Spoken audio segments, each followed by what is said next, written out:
Hello everyone. So today let's learn how to enable and disable two-step verification on WhatsApp. Now in the WhatsApp setting, you will see option for account. You have to click on that and you will see many other options. You have to click on two-step verification as we have to on it now, enable it. Now you have to create a PIN for extra security. So I'll tell you later what it is for exactly. Now we have clicked on turn on and we will type any 6-digit number which we have to remember. Now you have to confirm your PIN again.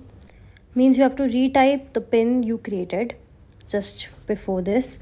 And now that the two-step verification is turning on, you can add your email if you want to or skip it as I have skipped.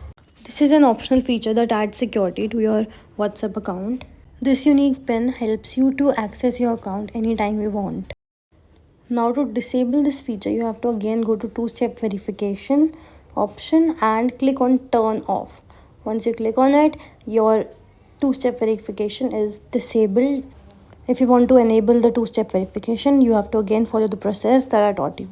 So that's it. That's how it is done. Very easy, very simple. See you in the next video where I'll teach you how to change the PIN of two-step verification. Ta-da!